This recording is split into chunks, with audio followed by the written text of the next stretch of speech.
Good afternoon. Welcome to our live stream conversation here at Monticello with Thomas Jefferson, as portrayed by Bill Barker. He will discuss his travels today to the Netherlands. Let us know where you're joining from, and please leave any questions you have in the comments.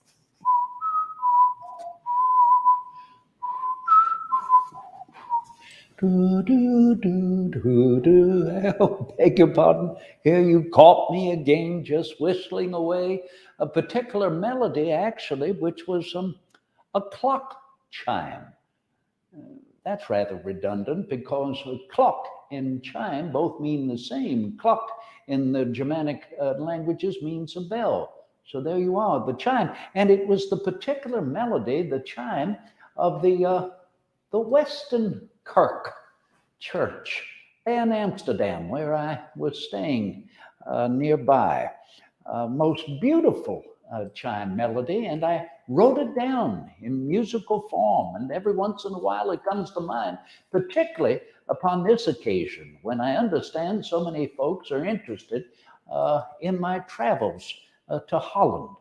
I've also brought out the orange cockade that I was almost required to wear. Now, I do not want to say by law, but merely by the sentiment of those who I met in Holland.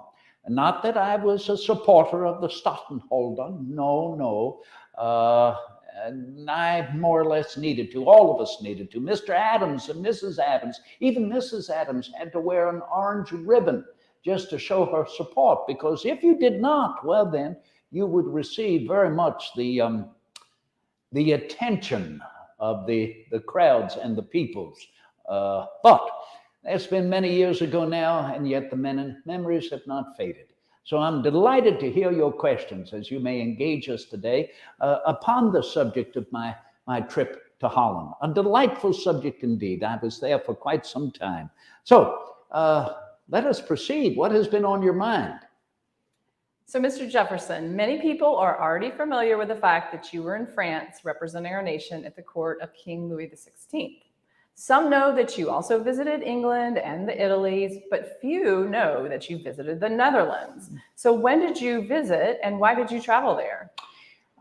Well, the visit was in the springtime of 1788. It was at a time when John Adams, as Minister Plenipotentiary at the court of King George in England, myself, of course, Minister Plenipotentiary at the court of Louis XVI in France, were considering being recalled to return to our nation simply because of what had been achieved the year before in 1787.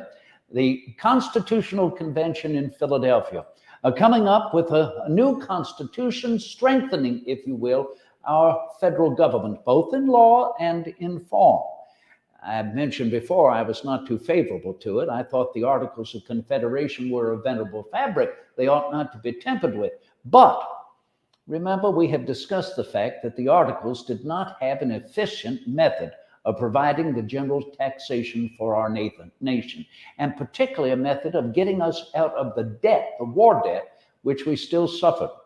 And so as we began considering being recalled to come home to our new nation, and the idea of a new constitution that would provide us a more cohesive method of taxation through Congress, it then became necessary to seek loans that could support our payment of that national debt.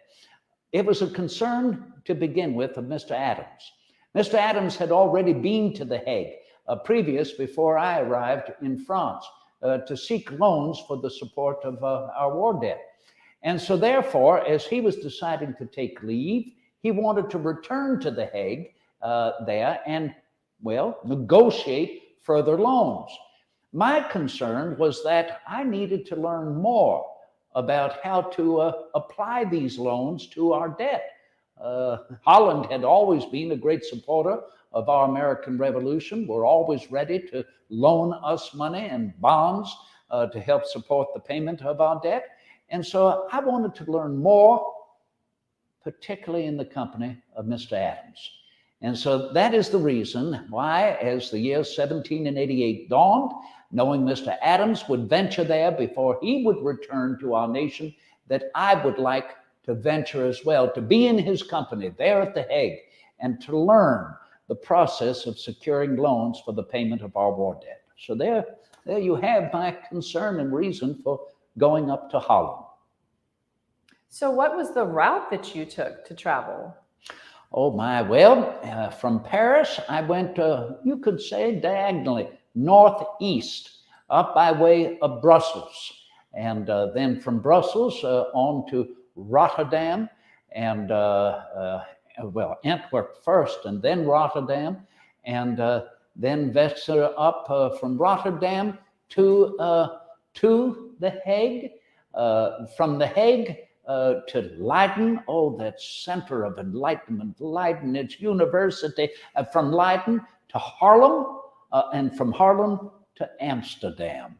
And to stay in Amsterdam for a good, I believe it was 20 days that I stayed at the Het Wapen van Amsterdam. The Amsterdam Arms. That was the hotel where I resided in Amsterdam. So you said you spent about 20 days in Amsterdam. Did you go anywhere else in the Netherlands while you were there? Oh, yes, I tried to visit as much as I could. In fact, if you would allow me to take a chair here, I will reminisce for a few moments upon some of my visits. Well, first and foremost, may I say, before I arrived in Amsterdam, I had the opportunity visiting Haarlem to visit a most unique house recently completed. It was in the process of being completed, built by a very wealthy financier, a banker by the name of Henry Hope. The Hope House, if you will, in Haarlem was quite, well, shall we say, that modern architecture that I so enjoyed, neoclassical architecture. And Hope's house in Haarlem resembled very much the design of my first Monticello, having a center section with a balcony above, supported with columns across, and then addendums on each side. So that was a particular trip that I thoroughly enjoyed. While I was in Amsterdam, I decided to go up the Ice River, IJ, however you may pronounce it otherwise. And I ventured up Ice to Zandam or Sandam, however you care to pronounce it. A beautiful, most picturesque village, and the most colorful raiment, garments that the citizens there will want to enjoy wearing and to show to others. So I certainly enjoyed that trip while I was there. Were there any other cities or sites that particularly interested you during your visit? Well, I remarked about the Western Kirk, that lovely church that had that most melodious chime. I enjoyed noticing the novelty of bridges there upon the waterways in Amsterdam that were able to revolve so that the boats could go more easily around a bridge rather than have to go under it. It pivoted. The bridge would pivot on the waterways there. So I found that most striking as well, to travel those waterways and to see that distinctly. So nowadays, I guess when we think of the Netherlands, a lot of times we think of windmills and tulips. Was there anything in particular that you saw when you were there? Well, yes, it was certainly springtime. There were abundant tulips. I was not so taken with them. I do not recall that I wrote anything relevant to seeing the beauty of the tulips. I knew that. I had well understood the tulip wars that were fought amongst the Dutch for centuries. I, of course, delight to plant them abundantly here at our Monticello. But when you talk of the windmills, yes, many, many windmills. But what struck me more than the windmills, I had been familiar with windmills, good heavens, as I was a student at the Old Royal College of William and Mary in Williamsburg. There was a windmill right there. In fact, I believe there were two windmills in Williamsburg for, of course, the grain and the mill work that would be done with the grain. What struck me traveling in and about Amsterdam were the wind saw mills, the same concept, if you will, for sawing and allowing that wind to be able to turn the saws more efficiently in cutting wood. So I actually drew a little likeness as best I could of such a wind sawmill. We have a question from Sarah asking if you were able to visit art galleries or museums that were interesting when you traveled. Well, with the exception of The Hague, not really. I loved the artwork that I could see in The Hague. That was the whole center of government there in Holland. But later, Sarah, when I began to travel up the Rhine, oh my, I never lost a moment to visit, if you will, not so much museums of art, but palaces and private homes in which the art was so beautifully displayed. And that, of course, is a whole nother subject, is it not? My voyage up the Rhine, that for nearly an entire month, venturing to Dusseldorf and Mannheim. Well, again, that's a whole nother subject. But outside of The Hague, no, not any other particular place in Holland. So when you traveled, were you alone during your travels or did someone travel with you? Well, when I left Paris, I remember too, I was so concerned that I would meet up with Mr. Adams at The Hague. I knew he was going up there. I believed that he had already left by the time that I felt I could leave. And by saying the time I felt I could leave, I may not have, because my dear daughter, Mary, Polly, was so very, very ill. And thank heaven we had the attentions of perhaps the finest doctor of physics I have ever known. Dr. Jem was his name, G-E-M. He was an Englishman. And so he was tending best as he could to daughter Polly. When I felt that she might be somewhat well enough that I could begin my journey, I made certain to let both her and Dr. Jim know if there were any further concerns for her health, please attend directly to William Short. William Short, of course, was my private secretary during those years. I was living in Paris.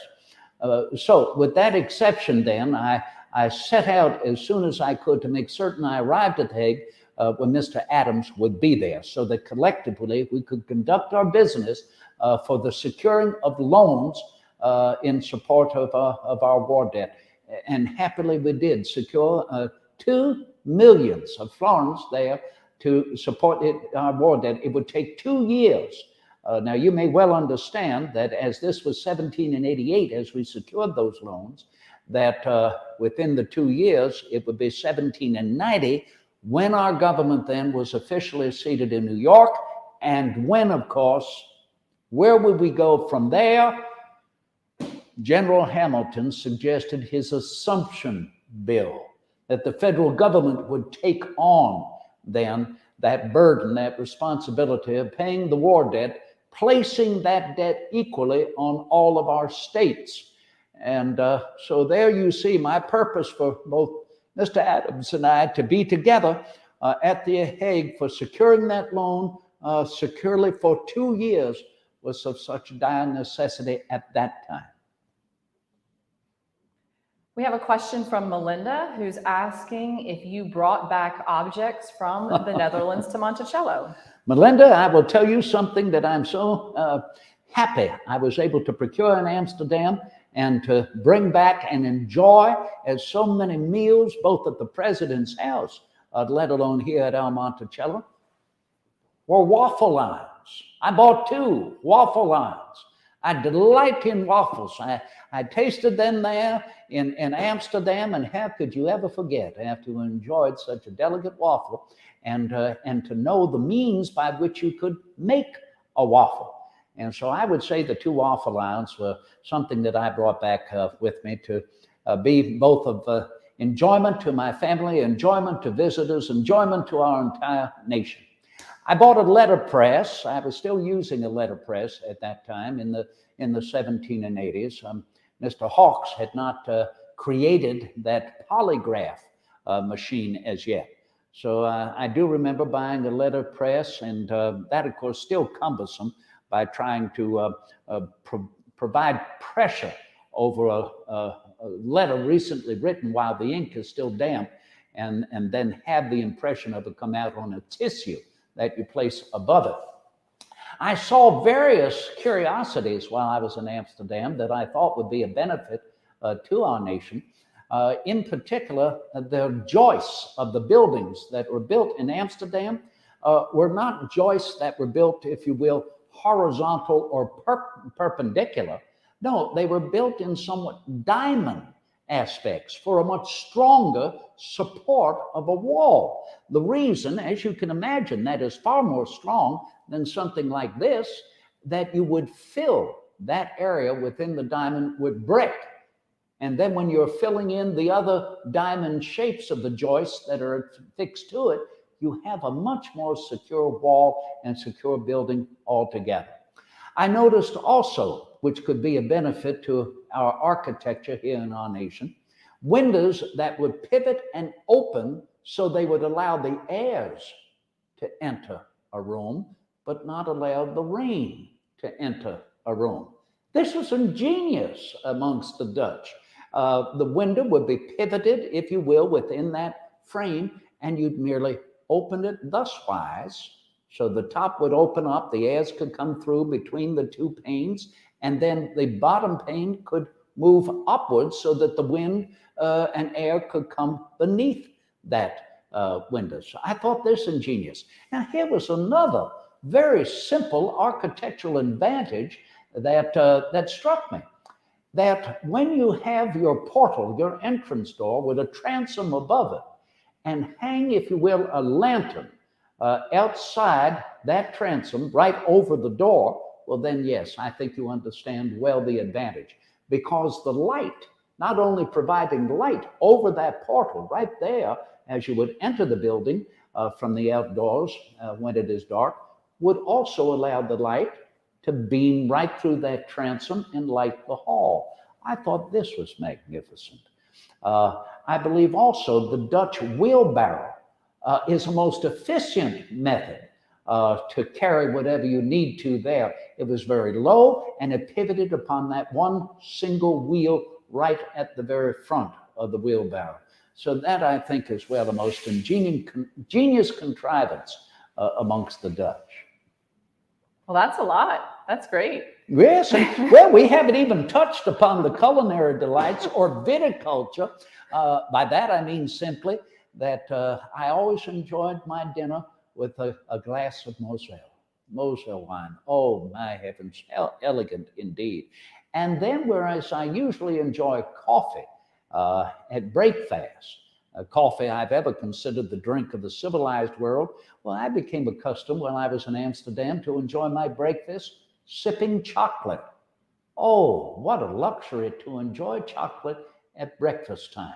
So those were two habits and customs that I enjoyed, the two being the Moselle at dinner and then chocolate at breakfast. That's great. We have a question from George about traveling. How did you travel about while you were overseas? Well, I traveled mostly with carriage when I was taking a long journey in and about France. And of course, I had my carriage repaired before I set out on to the trip there to Holland. And of course, my manservant, Espinol. Oh my heavens, I haven't thought about him in years. He was a Frenchman, my manservant. He looked after me, attended to me as far as dressing, of course, and shaving, and the necessities that need to be procured along the route. So he accompanied me as I went up to Holland there, and as I proceeded on down the Rhine. Espinol. We have one more question here from Marietta. Did the architecture in the Netherlands inspire you to make architectural changes at Monticello? Well, I would tell you that I think aside from that diamond shape in joists, that the neoclassical, as I remarked earlier, enjoying the home of Henry Hope at Haarlem, became the further secured for me in what I felt might be useful for our nation in the building of public buildings. Now, I've always believed that an individual should pursue his own personal interest in in architecture. But I think when you conceive of public buildings to lift the spirit of our countrymen, to help us better appreciate architecture, and that, of course, with the knowledge we double our population every 25 years, well, what other art could be the more useful than that of architecture? Then I think the neoclassical, that is the new appreciation of the degree of architecture pursued by the ancients, particularly in ancient Rome, can still be of great utility for us today to appreciate that art. And that was further secured when I had that opportunity to travel up to Holland, and particularly, as I said earlier, to see the house, a newly finished, of Henry Hope. So were there any specific individuals that you met during your time in Holland that you will never forget, or with whom you continue to correspond? Well, Jacob van Strapholz, of course, was my banker. He was there to consult with and to attend to business. Do you know, I would say the individual in whose company I enjoyed so many pleasant hours was none other than, that's right, John Adams. John Adams, what a delight. I will never forget a conversation we had before he took leave to sail back to our nation. He reflected upon the beginning of our war, though begun in 75, continuing into 76. After we declared our independence, he was reflecting upon being in New York when he was attending to a tavern in New York in the company, he said, of Generals Lee, General Knox, and General Washington. I believe General Parsons was there at the time. This was about the time when the British were ready to land at Frog's Neck, and they were in conversation. I believe he said it was led by General Knox, reflecting upon the ancient Romans and Fabrius of the ancient Romans and some of their customs that they commenced and continued for several generations, that there might be the idea of a particular ribbon, a formal ribbon of rank, but more so symbolizing the staff of General Washington, who would serve for the perseverance of our war through the War of Independence, and that ribbon then to be passed down through succeeding generations of that general's family, somewhat as a symbol of Cincinnatus. Mr. Adams reflected upon this securely. He remembered it distinctly, and yet he said he was not so certain whether the general might have heard it. He knew General Washington. Isn't it interesting? We say the general, and we all know of whom Mr. Adams was referring to. That General Washington was there, that he had to be standing nearby to have heard General Knox speak about this as a possibility. And to think that was so early on, 1776, in our war, and that later it would be brought up again, particularly by Rochambeau, of course, and others, suggesting at the end of the war and our victory that should be a fraternity of descent. I was opposed to it. I was opposed to it, if you will, at the end of the war. I thought it smacked too much of aristocracy. And so therefore, Mr. Adams and I, in conversation upon the subject of the Society of the Cincinnati, Mr. Adams was able to say, I think that was there in mind at the very beginning of the war. So yes, always, any moment in the company of both Mr. and Mrs. Adams are moments that you'll always remember, moments most sublime in their enlightenment, in their friendship, and deep ever in my affections. So let's jump ahead in time a little bit. In the 1790s, after you returned from your time in Europe, you received a loan from a Dutch bank with some of your enslaved individuals as collateral. Can you explain how and why this occurred and how it affected your finances?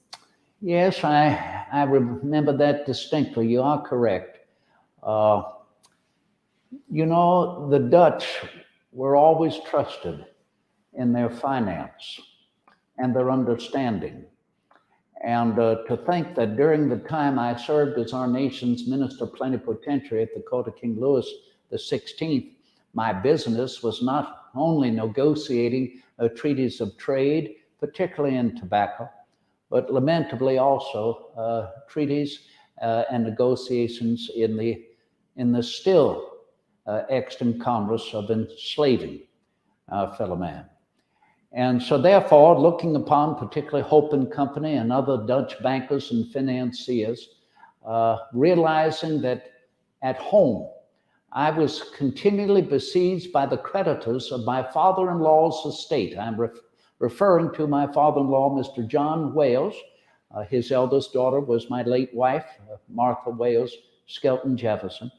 That as part of my late wife's dowry, a number of the families that were enslaved by Mr. Wales then came to live at Monticello. First at Elk Hill, my late wife's farm with her first husband, Mr. Bathurst Skelton. And then, of course, when I married the widow Skelton, that the same dowry then became my own. And with that, the great debt that my father-in-law left his family and then, of course, left me as the husband of his daughter.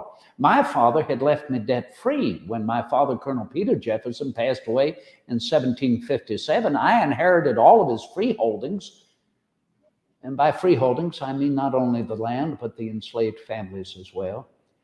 I inherited them debt-free, but not so the case with Mr. Wales. My creditors were pressing hard, not so interested in the land, because I had inherited from Mr. Wales generally bad land, with the exception of Poplar Forest, my holdings in Bedford. That, of course, came to me through my marriage with the widow Skelton. But no, they were more interested in the labor, in the enslaved family, and would go after them distinctly, and I would have to sell accordingly. So here was the opportunity in procuring loans from the Dutch bankers that I could then hold those enslaved families without them needing to be sold or to be broken up as a consequence. And so those loans, in essence, secured those families still to live here at Monticello. And yet one cannot deny secured their continual enslavement. So yes, that is, I will readily admit, the purpose of those loans I was able to receive from the Dutch financiers in Amsterdam.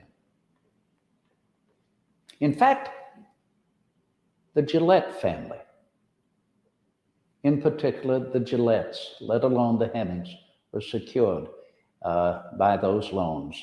The Gillettes and the Hemmings having been part of my late wife's dowry. So circling back to travel, how long did it take you to finally return to Paris after your tour of the Netherlands, and what route did you take to get back? Well, I was a good 20 days in Amsterdam. That was throughout the majority of the month of March, 1788. When, after Mr. Adams took leave, I decided, well, I'm not needed in Paris so immediately. My correspondence with Mr. Short, William Short, assured me of the recuperation of my daughter Parley, of the continued health of my elder daughter Martha. And so I felt it more or less of a curiosity, let alone a necessity, to sail up the Rhine. And particularly to visit with friends that I had known of the Hessian prisoners of war. I think we have had former conversations upon the Hessian prisoners who were captured at Trenton and later at Saratoga, barracked here in Charlottesville, in the wilderness, where it was felt they would never be able to take leave or escape, barracked along what is still referred to as Barracks Road. And two of the Hessian officers became good friends of mine, Baron von Redesel and Baron von Giesmar. And so therefore, realizing in particular that Giesmar lived along the Rhine, we had corresponded while I was in Amsterdam, and thereby I decided that I would visit with him and von Redesel if possible too. So I set off up the Rhine for the entire month of April. Before then, I would have the opportunity to, say, disembark at Strasbourg, which I did, disembark at Strasbourg by the end of April, I think it was about the 23rd, and arrive back in Paris by venturing westward from Strasbourg to Paris, passing through Nancy, of course, and Chateau-Thierry and the rest to get back. Well, we're almost out of time today, so I think we'll make this our final question. Did you travel anywhere else during the year of 1788, or travel out of Paris before you returned back to the United States in 1789?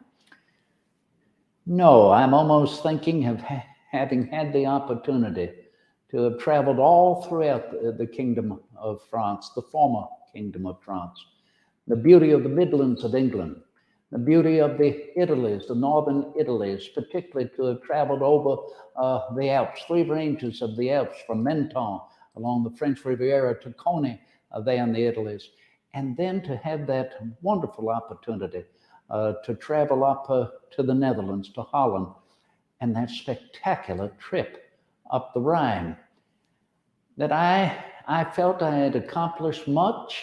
I never thought that would have been the opportunity for me while I was serving our nation, to have that opportunity to travel so many other places to see what might benefit our nation, to make precise jottings and write down my observations, and to bring back recipes and wines that could improve the taste of our countrymen, that I'd never thought I'd be provided that privilege, let alone an opportunity.